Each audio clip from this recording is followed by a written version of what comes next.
नमस्कार दोस्तों, राज्य सेंटर में आप सभी का हार्दिक स्वागत है।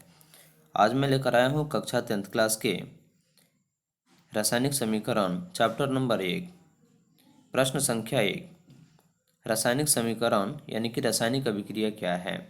तो सबसे पहले हम जानते हैं कि जब कोई पदार्थ अकेले या किसी अन्य पदार्थ से क्रिया करके या एक से अधिक भिन्न वाले नए पदार्थ का निर्माण करता है, इस प्रक्रिया को रासायनिक समीकरण कहते हैं। प्रश्न संख्या 2, रासायनिक अभिक्रिया की मुख्य विशेषताओं का वर्णन करें। रासायनिक अभिक्रिया की मुख्य विशेषताएं निम्नलिखित है, जो इस प्रकार है। पहला, गैस की उत्पत्ति। गैस की उत्पत्ति कुछ रासायनिक समीकरण में कुछ ऐसी अभिक्रिया होती है जिसमें गैस की उत्पत्ति होती है। अवक्षेप की उत्पत्ति। अवक्षेप एक ठोस पदार्थ है जो रासायनिक अभिक्रिया के फलस्वरूप बनता है। ठोस यानी कि अवक्षेप जो है, यह एक ठोस पदार्थ है जो रासायनिक अभिक्रिया के फलस्वरूप बनता है। रंग में परिवर्तन। कुछ रासायनिक अभिक्रियाओं के फलस्वरूप पदार्थ के रंग में परिवर्तन होता है। यह जो है, यह रासायनिक समीकरण की विशेषताएं हैं। ताप में परिवर्तन। कुछ रासायनिक अभिक्रियाओं के फलस्वरूप ताप में परिवर्तन होता है। अवस्था में परिवर्तन। कुछ रासायनिक अभिक्रियाओं के फलस्वरूप पदार्थ के अवस्था में परिवर्तन होता है। अगला प्रश्न है, रासायनिक समीकरण से आप क्या समझते हैं, एक उदाहरण देकर समझाएं। तो देखिए, रासायनिक समीकरण किसी रासायनिक अभिक्रिया में भाग लेने वाले पदार्थों के संकेतों एवं सूत्रों की सहायता से उस अभिक्रिया के संक्षिप्त निरूपण को रासायनिक समीकरण कहते हैं। जैसे रासायनिक समीकरण किसी रासायनिक अभिक्रिया में भाग लेने वाले पदार्थों के संकेत मतलब कि इशारा एवं सूत्रों की सहायता से उस अभिक्रिया के संक्षिप्त निरूपण की क्रिया को हम क्या कहते हैं, रासायनिक समीकरण कहते हैं। जैसे हाइड्रोजन और क्लोरीन के मिश्रण को सूर्य के प्रकाश में रखने पर हाइड्रोजन क्लोराइड बनता है। जैसे हाइड्रोजन और क्लोरीन दोनों को के मिश्रण को सूर्य के प्रकाश में रखने पर हाइड्रोजन क्लोराइड बनता है। रासायनिक समीकरण लिखने के नियम को लिखें। अगला प्रश्न है, रासायनिक समीकरण लिखने के नियम को लिखें। रासायनिक समीकरण लिखने के निम्नलिखित नियम होते हैं, जो इस प्रकार से है। ऑप्शन नंबर क, अभिकारकों के सूत्रों के बीच घन चिन्ह यानी कि प्लस दिया जाता है। धन चिन्ह जो होता है ना, जिसको प्लस कहते हैं, और ऋण चिन्ह को माइनस कहते हैं। यह रासायनिक समीकरण लिखने के नियम को दर्शाता है। अगला, अभिक्रिया के प्रतिफलों को संकेतों या अनुसूत्रों के पदों में समीकरण के दाईं ओर लिखा जाता है। ऑप्शन ग, प्रतिफलों के सूत्रों के मध्य यानी कि बीच आवश्यकता अनुसार धन चिन्ह का प्रयोग किया जाता है। अभिकारकों और प्रतिफलों को एक तीर चिन्ह के द्वारा निरूपित किया जाता है यानी कि दर्शाया जाता है। इस तरह से रासायनिक समीकरण लिखने के जो नियम हैं, वे 4 प्रकार के हैं।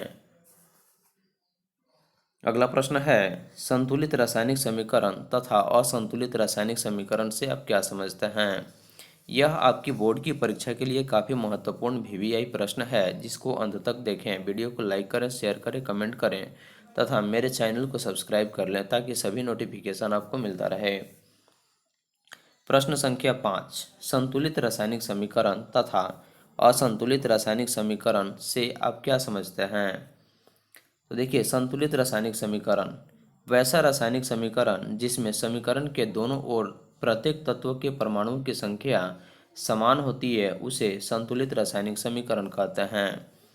जैसे एग्जाम्पल में हम देखते हैं हाइड्रोजन और क्लोरीन, यानी कि इसमें क्लोरीन में यानी कि Cl2 हम कर दें तो हाइड्रोजन क्लोराइड हो गया, जिसको यानी कि दोनों ओर के तत्वों की परमाणु संख्या अगर देखा जाए तो यह बाईं तरफ और दाईं तरफ यानी कि समीकरण के दाईं तरफ और बाईं तरफ, जिसमें बाईं तरफ हाइड्रोजन की परमाणु संख्या 2 तथा क्लोरीन की भी परमाणु संख्या 2 है, जबकि 2HCl यानी कि हाइड्रोजन क्लोराइड, इसमें हाइड्रोजन की भी जो संख्या है यानी कि तत्वों की जो संख्या वह 2 है तथा क्लोरीन की भी संख्या 2 है। इस प्रकार से हाइड्रोजन और क्लोरीन के बीच अभिक्रिया करने से हाइड्रोजन और क्लोरीन बनता है। असंतुलित समीकरण। असंतुलित समीकरण वैसे रासायनिक समीकरण जिसमें समीकरण के दोनों ओर तत्व के परमाणुओं की संख्या समान नहीं होती है उसे हम असंतुलित रासायनिक समीकरण कहते हैं। जैसे हाइड्रोजन और ऑक्सीजन के बीच जो रासायनिक अभिक्रिया कराने के फलस्वरूप जल का निर्माण होता है। हाइड्रोजन जैसे H2+O2 यानी कि हाइड्रोजन और ऑक्सीजन के प्रयोग करने के बाद में H2O यानी कि जल का निर्माण होता है। इसमें समीकरण के बाएं तरफ तथा यह बाएं होता है और यह दाएं तरफ होता है। जैसे कि H2 यानी कि हाइड्रोजन की जो परमाणु संख्या वह 2 है और ऑक्सीजन की 2 है, जबकि दाएं पक्ष में हाइड्रोजन यानी कि H2O है, यानी कि जल का रासायनिक सूत्र है जिसमें हाइड्रोजन की संख्या 2 तथा ऑक्सीजन की संख्या 1 है। इस तरह से यह जो समीकरण है यह असंतुलित समीकरण है। अगला प्रश्न है रासायनिक समीकरण से प्राप्त होने वाली सूचनाओं को लिखें। तो रासायनिक समीकरण से प्राप्त होने वाली सूचनाएं निम्नलिखित है जो इस प्रकार है। जैसे यह अभिकारकों एवं प्रतिफलों के संकेतों एवं सूत्रों की जानकारी देता है। ऑप्शन नंबर ख, यह बताता है कि अभिक्रिया में कौन कौन से पदार्थ भाग ले रहे हैं और अभिक्रिया के फलस्वरूप कौन कौन सा पदार्थ का निर्माण होता है। अगला ऑप्शन है यह अभिकारकों और प्रतिफलों के द्रव्यमानों के अनुपात का जानकारी देता है। घ, यह अभिकारकों एवं प्रतिफलों के मोलों के अनुपात की जानकारी देता है। ऑप्शन नंबर अंग, यह अभिक्रिया में भाग लेने वाले अभिकारकों के परमाणुओं एवं अणुओं के आपेक्षिक संख्या की जानकारी देता है। अगला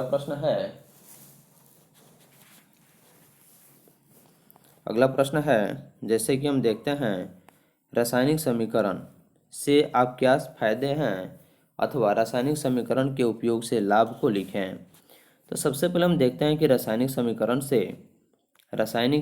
से क्या क्या लाभ है अथवा रासायनिक समीकरण के उपयोग से जो लाभ होता है उस लाभ को बताएं। तो देखिए उत्तर, रासायनिक समीकरण के उपयोग से निम्नलिखित लाभ हैं जो इस प्रकार हैं।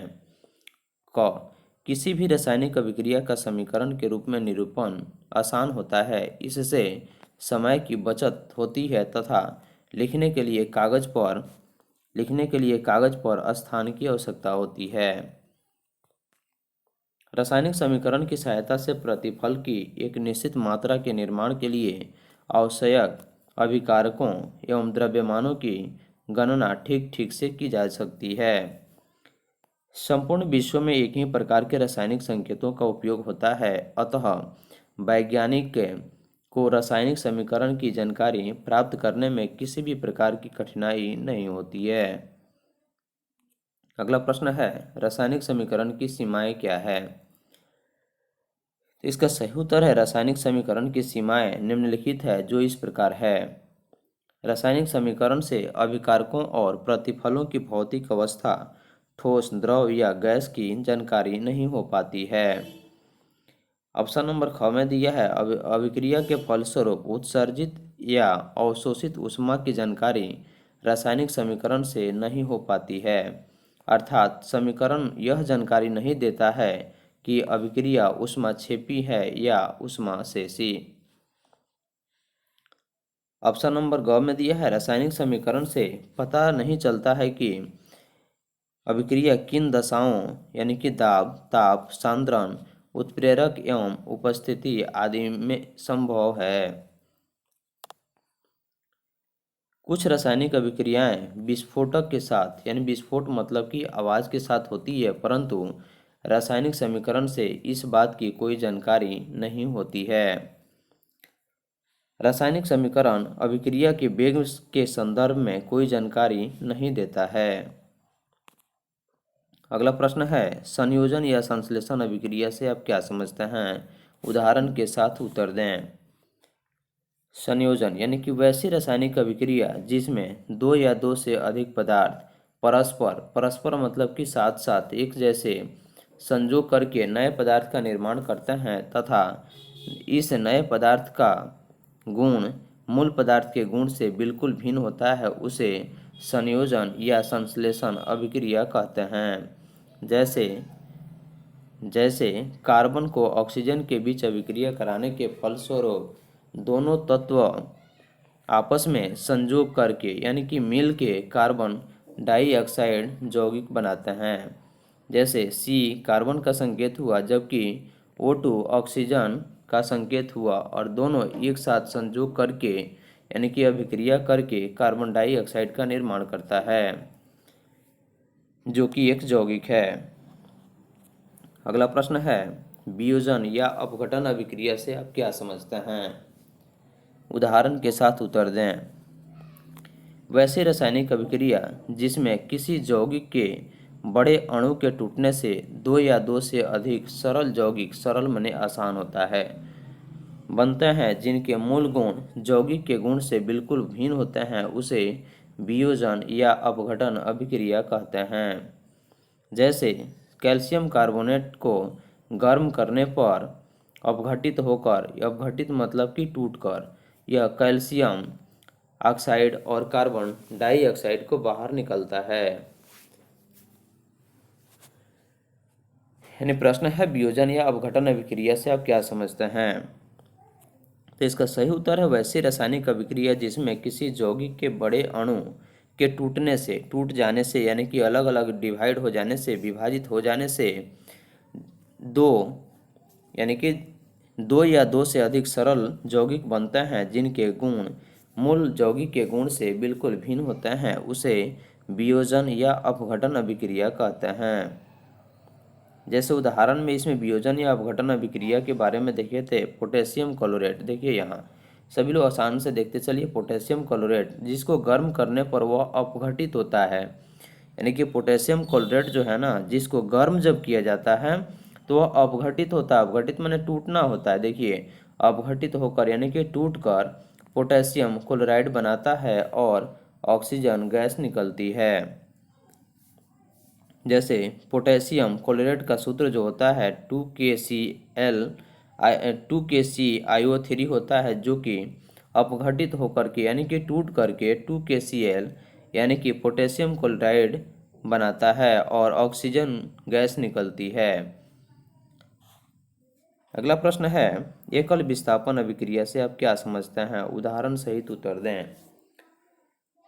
एकल विस्थापन अभिक्रिया वह अभिक्रिया जिसमें किसी अणु में उपस्थित किसी परमाणु या परमाणुओं के समूह को किसी दूसरे परमाणु द्वारा विस्थापित कर दिया जाता है, तब उसे एकल विस्थापन अभिक्रिया कहते हैं। यानी कि कहने का मतलब वह अभिक्रिया जिसमें किसी अणु के यानी कि किसी भी अणु में उपस्थित किसी परमाणुओं या परमाणुओं के परमाणु या परमाणुओं के समूह को किसी दूसरे परमाणुओं द्वारा विस्थापित कर दिया जाता है, तब उसे एकल विस्थापन अभिक्रिया कहते हैं। जैसे देखिए यहाँ एग्जाम्पल में देखिए, एक लोहे की कांटी कॉपर सल्फेट के जलीय विलयन में डाल दिया जाता है। यानी कि एक लोहे के जो कील होता है, कांटी होता है, उसको कॉपर सल्फेट के जलीय विलयन में यानी कि जलीय घोल में डाल दिया जाता है, तब लोहा कॉपर सल्फेट से कॉपर को विस्थापित कर यानी कि अलग कर देता है तथा फेरस सल्फेट बनाता है।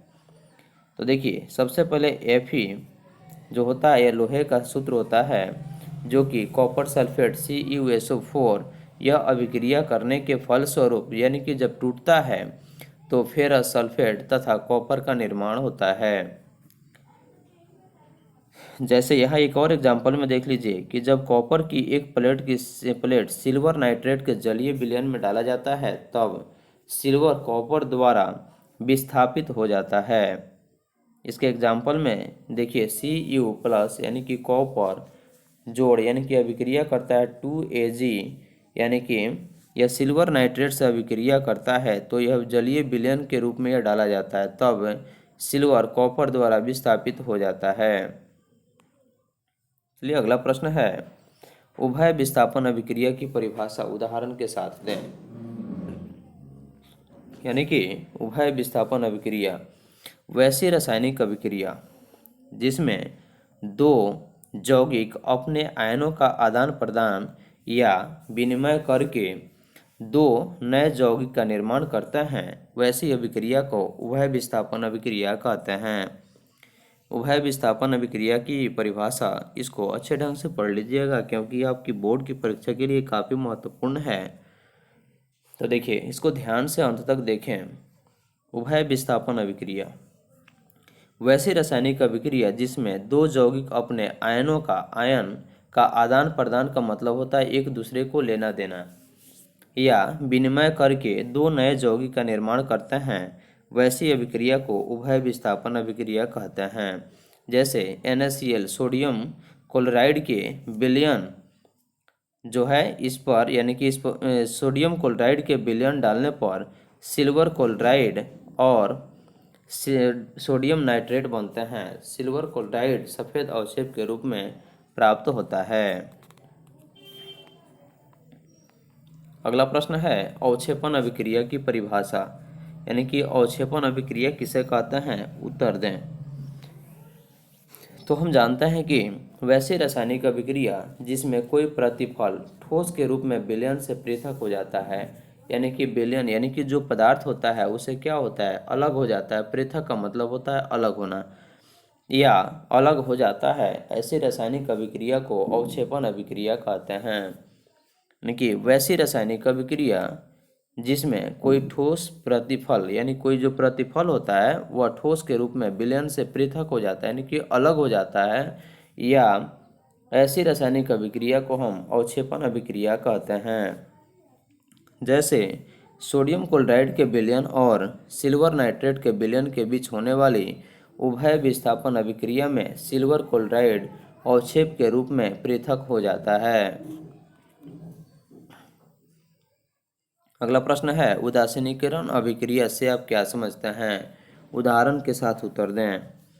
उदासीनीकरण अभिक्रिया यानी कि वह प्रक्रिया या वह अभिक्रिया जिसमें कोई अम्ल किसी भस्म के साथ अभिक्रिया करके लवण और जल बनाता है, वैसे रासायनिक अभिक्रिया को उदासीनीकरण अभिक्रिया कहते हैं। यानी कि वह प्रक्रिया या वह अभिक्रिया जिसमें कोई अम्ल किसी भस्म के साथ अभिक्रिया करके लवण और जल बनाता है, वैसे रासायनिक अभिक्रिया को उदासीनीकरण अभिक्रिया कहते हैं। और इसके उदाहरण ऑप्शन नंबर 1 में देखिए, हाइड्रोजन क्लोराइड यानी कि हाइड्रोक्लोरिक अम्ल सोडियम हाइड्रोक्लोराइड से अभिक्रिया करके सोडियम क्लोराइड और जल बनाता है।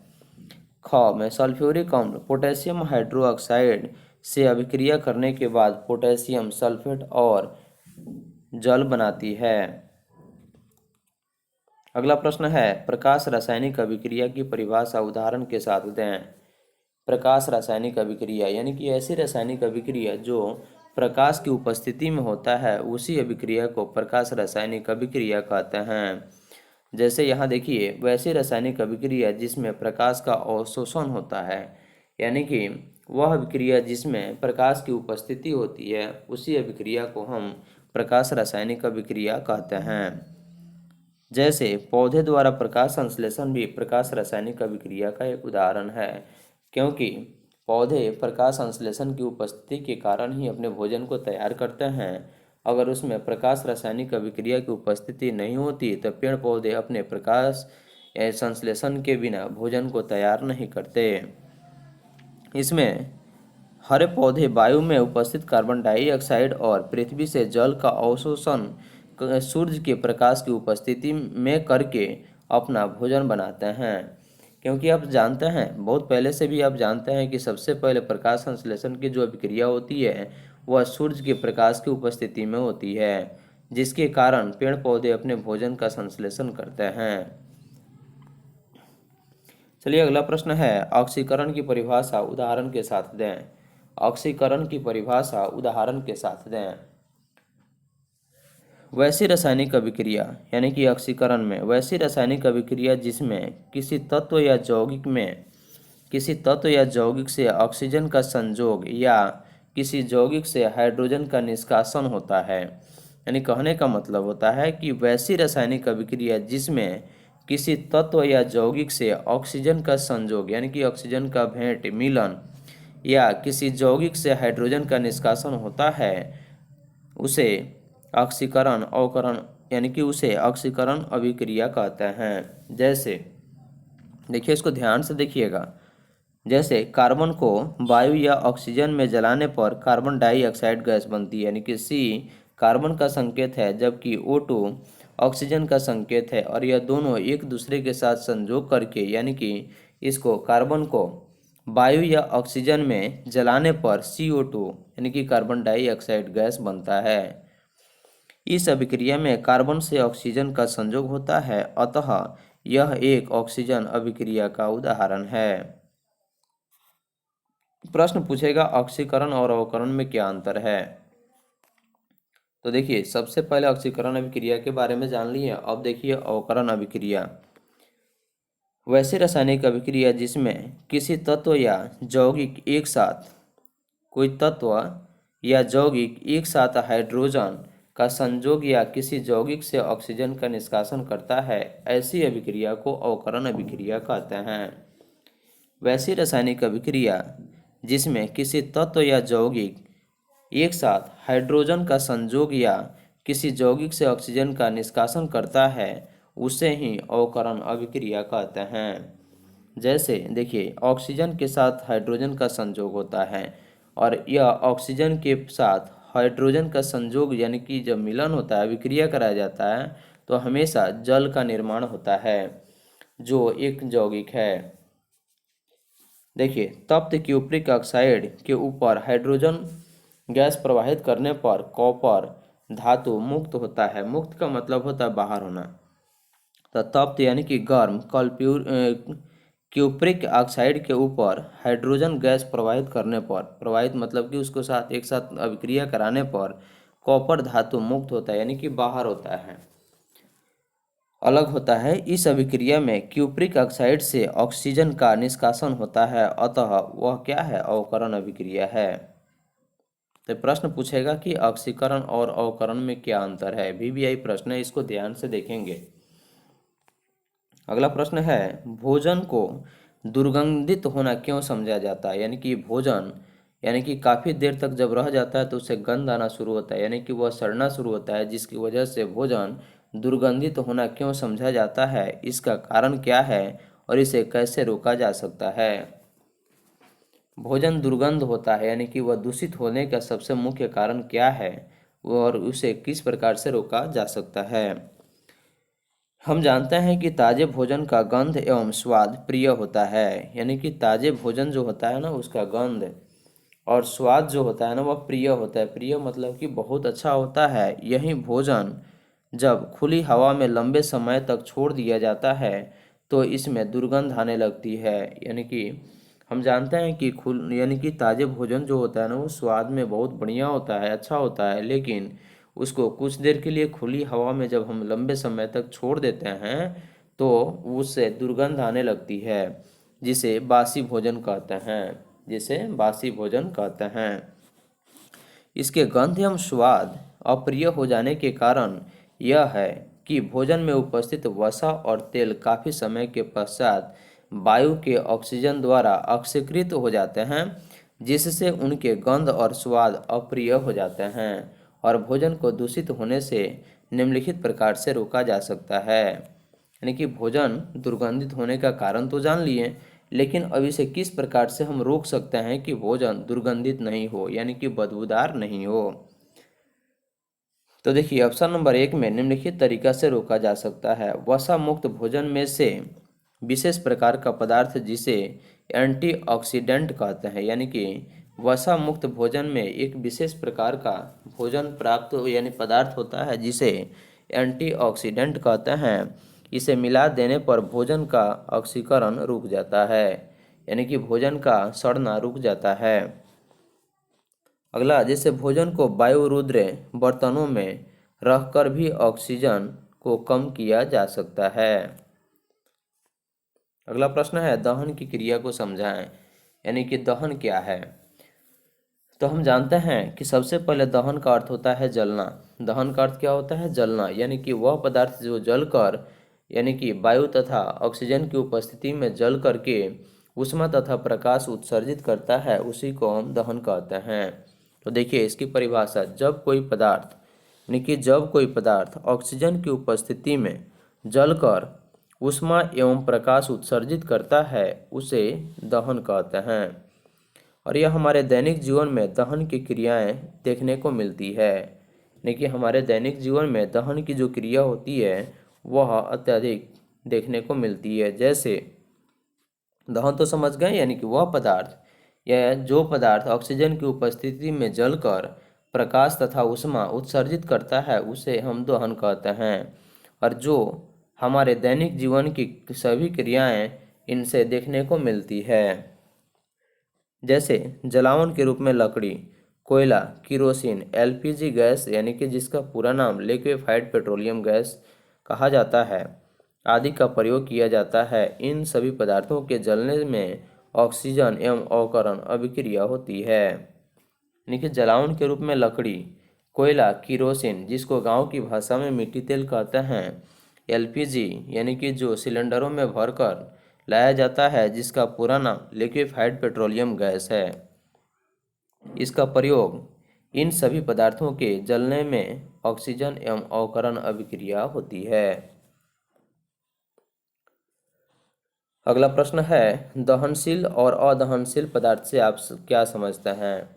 दहनशील पदार्थ और अदहनशील पदार्थ से आप क्या समझते हैं?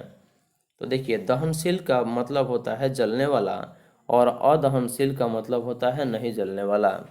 तो सबसे पहले हम देखते हैं कि दहनशील पदार्थ वैसा पदार्थ जो वायु के उपस्थिति में जलता है, उसे दहनशील पदार्थ कहते हैं। कि वह पदार्थ जो वायु की उपस्थिति में जलता है, उसे दहनशील पदार्थ कहते हैं। जैसे कोयला, लकड़ी, पेट्रोलियम आदि। अब हम देखते हैं अदहनशील पदार्थ, यानी कि वैसा पदार्थ जो नहीं जलता है, उसे अदहनशील पदार्थ कहते हैं। जैसे, यानी कि नहीं जलने वाले पदार्थ को अदहनशील पदार्थ कहते हैं। जैसे ईंट, पत्थर, बालू, कंकड़ इत्यादि। यानी कि वे पदार्थ जो नहीं जलता है उसको अदहनशील, और जो पदार्थ जलता है उसे हम दहनशील पदार्थ कहते हैं। अगला प्रश्न है, दहन से आप क्या समझते हैं? दहन के लिए आवश्यक शर्तों को लिखें। वैसा पदार्थ, यानी कि दहन के लिए, यानी कि दहन से आप क्या समझते हैं? तो इसका सही उत्तर होगा, देखिए, वैसा पदार्थ जो ऑक्सीजन या वायु में जलकर, यानी कि वायु या ऑक्सीजन में जलकर ऊष्मा एवं प्रकाश की उत्पत्ति करता है, उसे हम दहनशील पदार्थ कहते हैं। यानी कि वैसा पदार्थ जो वायु या ऑक्सीजन में जलकर ऊष्मा एवं प्रकाश की उत्पत्ति करता है, उसे दहनशील पदार्थ, उसे हम दहन कहते हैं। जैसे कार्बन को, जैसे में देखिएगा, यहाँ ध्यान से देखिएगा, कार्बन को वायु में जलाने के लिए कार्बन डाइऑक्साइड गैस बनता है। यानी कि जब हम कार्बन को वायु में जब जलाएंगे ना, तो कार्बन डाइऑक्साइड बनता है। इसके अलावा ऊष्मा एवं प्रकाश की उत्पत्ति होती है, क्योंकि कोई पदार्थ जब जलता है तो ऊष्मा एवं प्रकाश, ऊष्मा यानी कि गर्मी एवं प्रकाश की उत्पत्ति होती है। अब देखिए, दहन के लिए आवश्यक शर्त कौन कौन है, यानी कि जो पदार्थ जलता है, दहन के लिए जो आवश्यक शर्त है वह कौन कौन है? तो देखिए, सबसे पहले दहनशील पदार्थ की उपस्थिति, यानी कि दहन के लिए आवश्यक जो पदार्थ है वह निम्नलिखित है, सब निम्नलिखित है।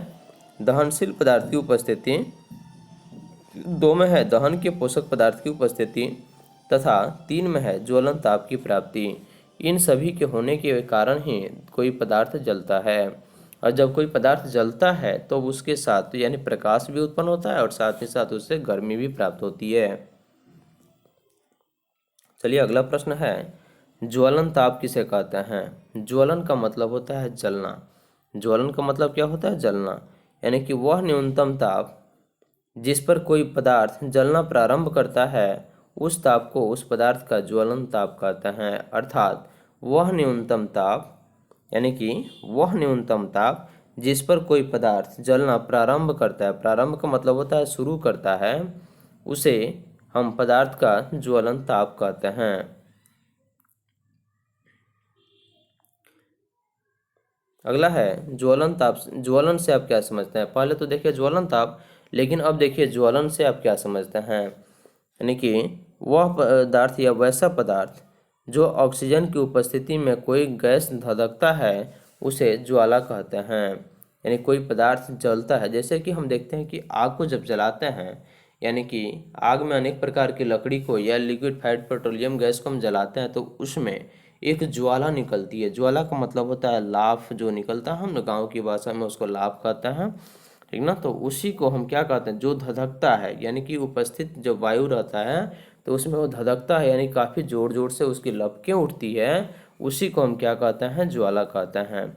और सभी दहनशील गैसें जलने पर ज्वाला उत्पन्न करती है। यानी कि जो पदार्थ हैं जलने वाले, वे सभी जब जलते हैं तो जलने के क्रम में उनसे ज्वाला की उत्पत्ति होती है।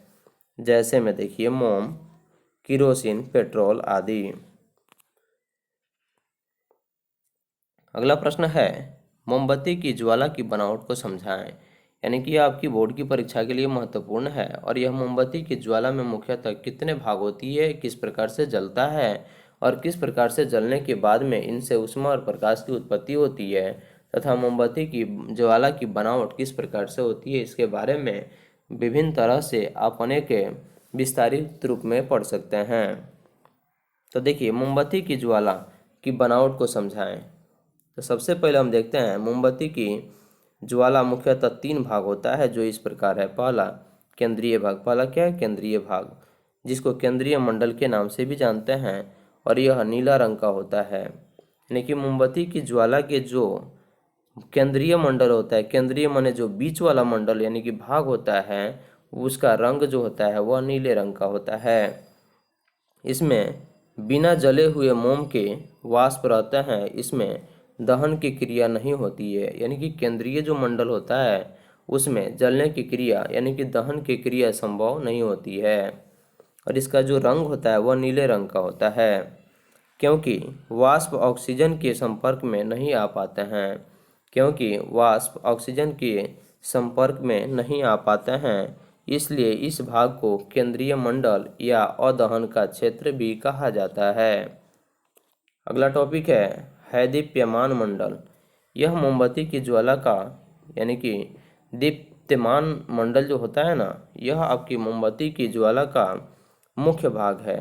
इससे ऑक्सीजन की अपर्याप्त आपूर्ति के कारण मोम के का वाष्प का अपूर्ण दहन होता है, अतः इसमें कार्बन के सूक्ष्म मतलब कि छोटे कण की उपस्थित रहते हैं, और यह ज्वाला का सबसे बड़ा भाग होती है। इसमें से पीला प्रकाश निकलता है। यह मोमबत्ती की ज्वाला का मुख्य भाग होता है, और इसमें से जो प्रकाश निकलता है वह पीले रंग का निकलता है। उसको दीप्तमान मंडल कहते हैं। उसके बाद है अदीप्तमान मंडल। यानी कि इस भाग में देखिए अदीप्तमान मंडल, दीप्तमान जिससे यानी कि प्रकाश उत्सर्जित करके दिखाई पड़ता है। तो देखिए इस भाग में मोम के वाष्प का पूर्ण दहन होता है। किसमें? यानी कि अदीप्तमान में मोम के वाष्प का पूर्ण यानी कि पूरी दहन होता है, क्योंकि इसमें ऑक्सीजन की आपूर्ति पर्याप्त मात्रा में होती है, और यह ज्वाला का सबसे गर्म भाग होता है। अगला प्रश्न है द्रवीभूत पेट्रोलियम गैस, जिसको एलपीजी के नाम से जाना जाता है, इसका पूरा नाम लिक्विफाइड पेट्रोलियम गैस है। और इससे आप क्या समझते हैं? यानी कि प्रश्न है द्रवीभूत पेट्रोलियम गैस एलपीजी से आप क्या समझते हैं। तो देखिए सबसे पहले पेट्रोलियम गैस ब्यूटेन, प्रोपेन तथा एथेन का मिश्रण होता है। यानी ब्यूटेन, प्रोपेन तथा एथेन का मिश्रण होता है, लेकिन इसका मुख्य अवयव ब्यूटेन होता है। कैसा होता है? लेकिन इसका मुख्य जो अवयव होता है वह ब्यूटेन होता है, और यह तीव्रता मतलब कि जल्दीबाजी से जलकर पर्याप्त मात्रा में ऊष्मा को उत्पत्ति करता है। यानी कि पेट्रोलियम गैस ब्यूटेन, प्रोपेन तथा एथेन का मिश्रण होता है, लेकिन इसका जो मुख्य अवयव होता है वह ब्यूटेन होता है, और यह तीव्रता से जलकर पर्याप्त मात्रा में ऊष्मा की उत्पत्ति करता है। दाब बढ़ने पर यह तीनों गैस आसानी से द्रवीभूत हो जाते हैं, और इस द्रव को द्रवीभूत पेट्रोलियम गैस अर्थात एलपीजी गैस कहते हैं, जिसे सिलेंडर में भरकर जलावन के रूप में उपभोक्ताओं को दिया जाता है, जिसका उपयोग घरों में खाना बनाने के रूप में किया जाता है। अगला प्रश्न है, आदर्श ईंधन की विशेषताओं को लिखें। तो हम जानते हैं कि आदर्श माने होता है सबसे अच्छा। आदर्श माने क्या होता है? सबसे अच्छा। तो देखिए, आदर्श ईंधन की विशेषताएं निम्नलिखित है, जो इस प्रकार है। पहला, इसके भंडार और इसे एक जगह से दूसरी जगह ले जाने में कठिनाई नहीं होती है। यानी कि आदर्श ईंधन ईंधन जो होता है ना, उसको एक स्थान से दूसरे स्थान पर ले जाने में किसी भी प्रकार की कठिनाई नहीं होती है। इसमें यानी कि ख में देखिए, ईंधन सस्ता एवं आसानी से अधिक मात्रा में उपलब्ध होना चाहिए। ऑप्शन नंबर ग में, यह आसानी से जलने के लायक होता है और जलने के फलस्वरूप किसी हानिकारक गैस की उत्पत्ति नहीं होती है। उसके बाद है, इसका ज्वालावन ताप उपयुक्त होनी चाहिए। यानी कि इसका जलावन ताप जो होनी चाहिए वह कैसी होनी चाहिए? उपयुक्त होनी चाहिए। इसका ऊष्मीय मान उच्च होनी चाहिए। इसका ऊष्मीय मान उच्च होनी चाहिए। चलिए अगला प्रश्न है, देखिए, यह बायोगैस जो कि बोर्ड की परीक्षा के लिए काफ़ी महत्वपूर्ण है। यह गैस का वह मिश्रण, यानी कि गैस का वह मिश्रण जो ऑक्सीजन की अनुपस्थिति में, कहाँ? ऑक्सीजन की अनुपस्थिति में जैविक सामग्री के विघटन से, विघटन का मतलब होता है टूटने से, यानी कि अलग होने से उत्पन्न होता है। इसका मुख्य घटक मीथेन होता है। यानी कि बायोगैस जो ऑक्सीजन की अनुपस्थिति में जैविक सामग्री के विघटन यानी कि टूटने से अलग होने से उत्पन्न होता है, इसका मुख्य घटक मीथेन है, जो ज्वलनशील है। ज्वलनशील का मतलब होता है जलने वाला, जिसे जलाने पर ताप और ऊर्जा मिलती है। इससे गई को यानी कि इस ऊर्जा को जैविक गैस या बायोगैस इसलिए कहा जाता है, यानी कि यह जो गैस है ना, इस गैस को जैविक या बायोगैस इसलिए कहा जाता है क्योंकि इसका उत्पादन जैविक प्रक्रिया यानी कि बायोलॉजिकल प्रोसेस द्वारा होता है। इसके निम्नलिखित उपयोग हैं, यानी कि बायोगैस का जो उपयोग है वह निम्नलिखित है। तो सबसे पहले हम देखते हैं कि उपयोग कौन कौन सा है। पहला, बायोगैस जलने पर धुआं उत्पन्न नहीं करता है। ये बायोगैस जलने के क्रम में इससे धुआं नहीं के बराबर उत्पन्न होता है, अर्थात नहीं होता है। ख, इसके जलने से पर्याप्त ऊष्मा होती है, यानी कि बायोगैस के जलने से पर्याप्त ऊष्मा होती है। ऑप्शन घ, यह गैस घरेलू उपयोग में आसानी से लाया जा सकता है। घ, गैस की समाप्ति के बाद बचा अवशिष्ट पदार्थ नाइट्रोजन और सल्फेट, किसके? यानी कि जो पदार्थ बचता है वह अवशिष्ट पदार्थ नाइट्रोजन और सल्फेट में कई यौगिक रहते हैं, अतः अवशिष्ट पदार्थों का उपयोग उर्वरक के रूप में किया जाता है। अगला है, ईंधन की ऊष्मीयता से आप क्या समझते हैं? यानी किसी ईंधन मतलब जलावन, ईंधन माने क्या होता है? जलावन। तो ईंधन की ऊष्मीयता से आप क्या समझते हैं? तो देखिए, सबसे पहले किसी ईंधन का ऊष्मीय मान का वह मात्रा है जो उस ईंधन के 1 ग्राम को वायु या ऑक्सीजन में जलाने के पश्चात प्राप्त होती है। लेकिन ईंधन के ऊष्मीय मान से आप क्या समझते हैं? तो इसका सही उत्तर देखिए, किसी ईंधन का ऊष्मीय मान का वह मात्रा है जो उस ईंधन के 1 ग्राम को वायु या ऑक्सीजन में जलाने के पश्चात प्राप्त होती है। चलिए अगला प्रश्न है, देखिए ध्यान से देखिएगा, भी यह प्रश्न है आपका। रासायनिक समीकरण को संतुलित क्यों किया जाता है? यानी कि रासायनिक समीकरण को संतुलित क्यों किया जाता है? चलिए जल्दी ध्यान से देखते चलिए इस प्रश्न को। वीडियो को अंत तक जरूर देखेंगे और हो सके तो जितना अपने दोस्तों के पास शेयर जरूर करें। तो देखिए, रासायनिक समीकरण को संतुलित क्यों किया जाता है? तो देखिए, रासायनिक समीकरण के पहले अभिकारकों के परमाणुओं को अणुओं तथा मोलों की जानकारी के लिए और इससे बनने वाली उत्पाद की संगत संख्याओं की जानकारी के लिए तथा अत्यधिक सुविधाजनक बनाने के लिए रासायनिक समीकरण को संतुलित किया जाता है।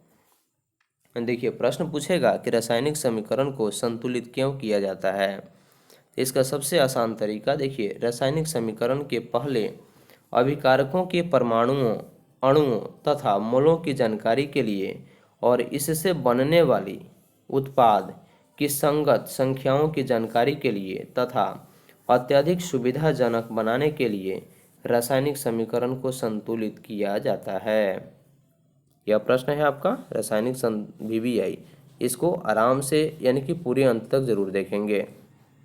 चलिए आगे प्रश्न है, वायु में अनुपस्थिति में कोई पदार्थ क्यों नहीं जलता, यानी कि वायु की अनुपस्थिति में कोई पदार्थ क्यों नहीं जलता है।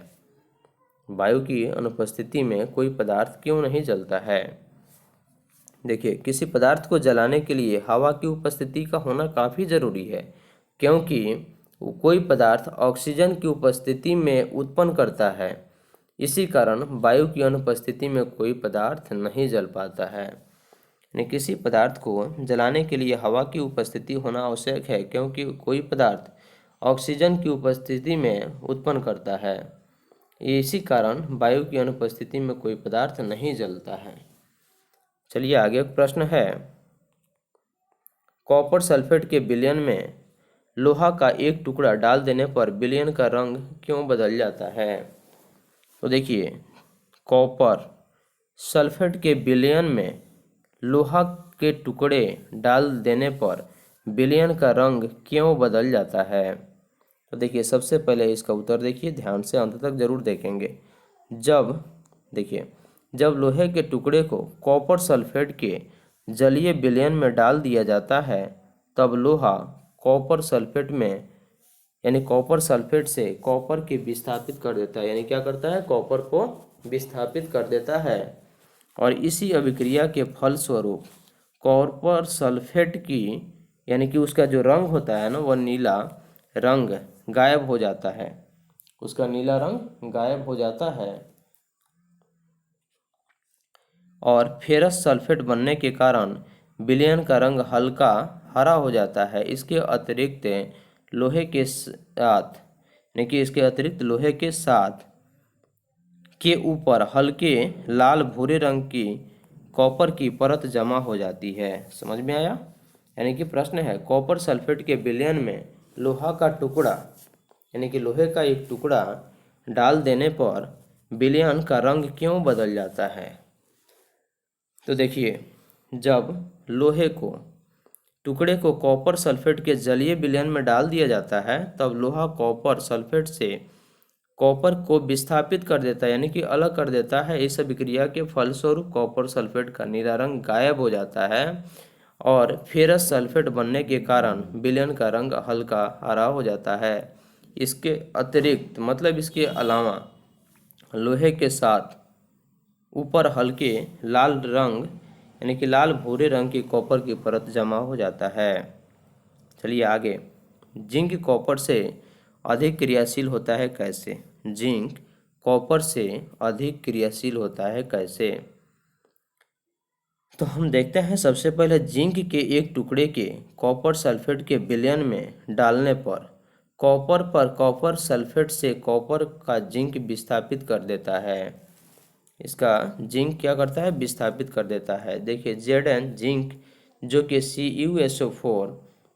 CuSO4 अभिक्रिया करने के बाद ZnSO4 प्लस Cu यानी कि कॉपर सल्फेट से कॉपर को जिंक विस्थापित कर देता है। देखिए इस अभिक्रिया के कारण जिंक की सतह पर हल्के रंग के कारण कॉपर की परत जमा हो जाती है और रंगहीन जिंक सल्फेट के बनने के कारण कॉपर सल्फेट के विलयन के नीला रंग गायब हो जाता है। और इस अभिक्रिया से यह सिद्ध होता है कि जिंक कॉपर से अधिक शक्तिशाली है। आगे देखिए, आप कैसे प्रदर्शित करेंगे, आप कैसे प्रदर्शित मतलब कि दिखाएंगे कि कॉपर सिल्वर से अधिक क्रियाशील होता है। जब कॉपर की एक प्लेट को सिल्वर नाइट्रेट के विलयन में डाला जाता है, यानी कहाँ, जब कॉपर की एक प्लेट को सिल्वर नाइट्रेट के विलयन में डाला जाता है, तब सिल्वर कॉपर द्वारा विस्थापित हो जाता है। विस्थापित मतलब कि अलग हो जाता है। जैसे Cu कॉपर का रासायनिक सूत्र है, जो कि सिल्वर नाइट्रेट AgNO3 की विलयन में जब डालते हैं तब यह सिल्वर कॉपर द्वारा विस्थापित हो जाता है, यानी कि अलग हो जाता है। इस अभिक्रिया के कारण कॉपर प्लेट की सतह पर चमकीले सिल्वर की परत बैठ जाती है, जिससे से तुलना सिद्ध होता है कि सिल्वर की तुलना में कॉपर अधिक क्रियाशील होता है। आगे प्रश्न है, विकृत गंधिका से आप क्या समझते हैं? विकृत मतलब को होता है जो एक जगह का नहीं हो, एक जैसा नहीं हो, अलग हो। यानी कि वसा तथा तेल से बने खाद्य पदार्थों में अपचन की क्रिया के कारण अरुचिकर गंध और स्वाद का उत्पन्न होना गंधिता कहलाती है। यानी कि विकृत यानी गंधिता मतलब कि अलग महक।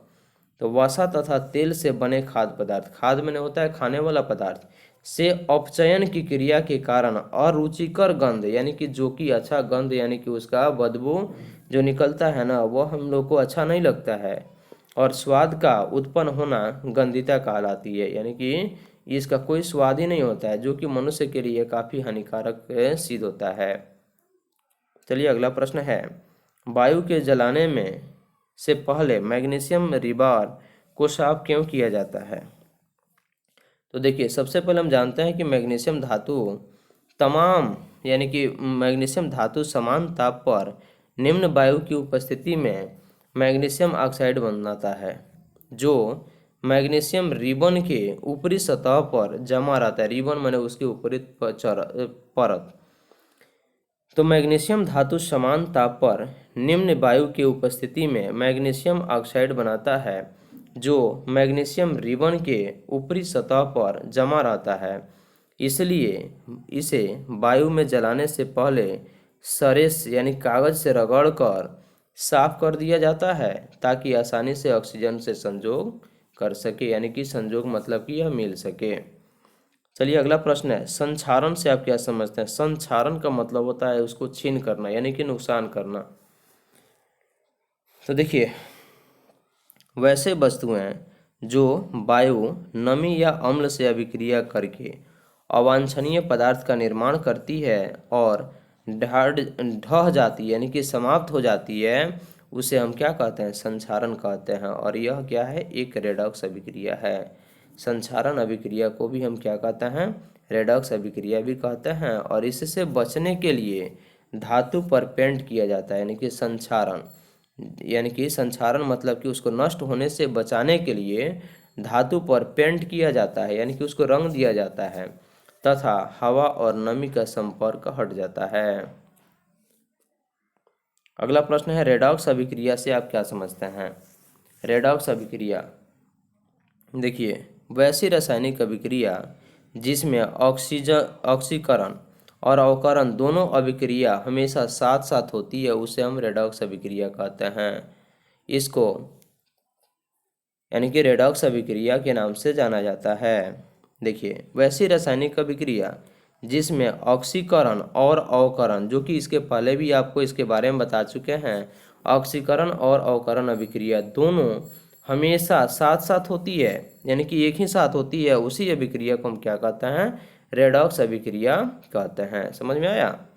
चलिए उसके आगे भोजन को यानी कि भोजन के पचना को समझाएं। यानी कि भोजन किस प्रकार से पच जाता है उसके बारे में हम समझेंगे।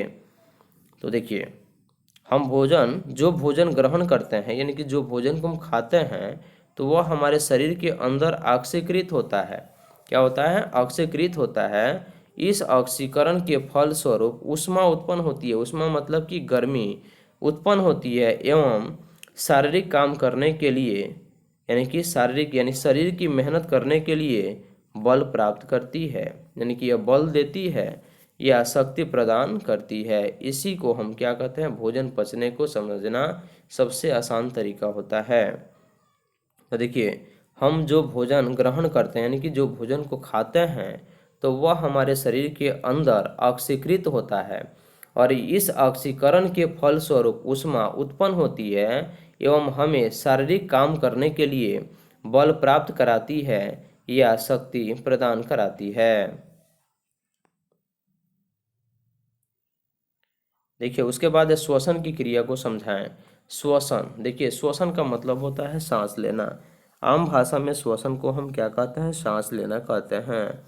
क्योंकि सांस अगर नहीं लेंगे तो मनुष्य जीवित नहीं रह सकता, या जितने भी हमारे वायुमंडल में पाए जाने वाले जितने भी जीव जंतु हैं जो सजीव हैं, उनको बिना सांस की क्रिया के बिना उनका काम संभव नहीं है। क्योंकि जब सांस लेने की क्रिया संभव नहीं होगी तो समझिए कि उन व्यक्ति की अंत हो गई। तो देखिए सबसे पहले श्वसन क्रिया। श्वसन की क्रिया हमारे दैनिक जीवन में हमेशा होती है। श्वसन की क्रिया जो होती है हमारे दैनिक यानी हमारे के रोज के जो जीवन होता है उसमें हमेशा होती है। यह क्रिया ऑक्सीकरण अभिक्रिया का उदाहरण है।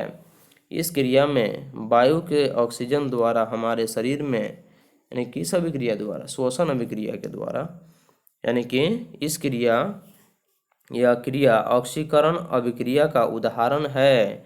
इस क्रिया में वायु के ऑक्सीजन द्वारा हमारे शरीर में उपस्थित कोशिकाओं के अणु ऑक्सीकृत हो जाते हैं। क्या होते हैं? ऑक्सीकृत हो जाते हैं। तो ऑक्सीकरण के इस क्रिया के उपरांत कार्बन डाइऑक्साइड बनती है। क्या बनती है? यानी कि कार्बन डाइऑक्साइड बनती है जो सांस द्वारा बाहर निकाल दी जाती है। किसके द्वारा? जो सांस के द्वारा बाहर दी जाती है। विद्युत अपघटन अभिक्रिया, यानी कि इसे विद्युत अपघटन भी कहते हैं। सॉरी, देखिए इसमें हम देखते हैं कि श्वसन की क्रिया, देखिए सबसे पहले श्वसन की क्रिया हमारे दैनिक जीवन में हमेशा होती है। यह क्रिया ऑक्सीकरण अभिक्रिया का उदाहरण है। इस क्रिया में वायु के ऑक्सीजन द्वारा हमारे शरीर में उपस्थित कोशिकाओं के अणु ऑक्सीकृत हो जाती है। ऑक्सीकरण की इस क्रिया के उपरांत कार्बन डाइऑक्साइड बनती है जो सांस बाहर निकाल दी जाती है। यानी कि श्वसन क्रिया, आसान भाषा में सीधे लिखिएगा, सांस लेने की प्रक्रिया को श्वसन कहते हैं। अगला प्रश्न है विद्युत अपघटन। विद्युत अपघटन किसे कहते हैं? जिस विद्युत धारा द्वारा, यानी कि विद्युत धारा प्रवाहित करने पर वे अपघटित हो जाती है, इस अभिक्रिया में धातु कैथोड पर और ऑक्सीजन या क्लोरीन गैस एनोड पर मुक्त होती है। इसी क्रिया को विद्युत अपघटन अभिक्रिया कहते हैं। विद्युत अपघटन कहते हैं। वीडियो को अंत तक जरूर देखेंगे, लाइक करें, शेयर करें तथा चैनल को सब्सक्राइब करना ना भूलें, ताकि सब्सक्राइब कर लें ताकि सभी नोटिफिकेशन आपको मिलता रहेगा।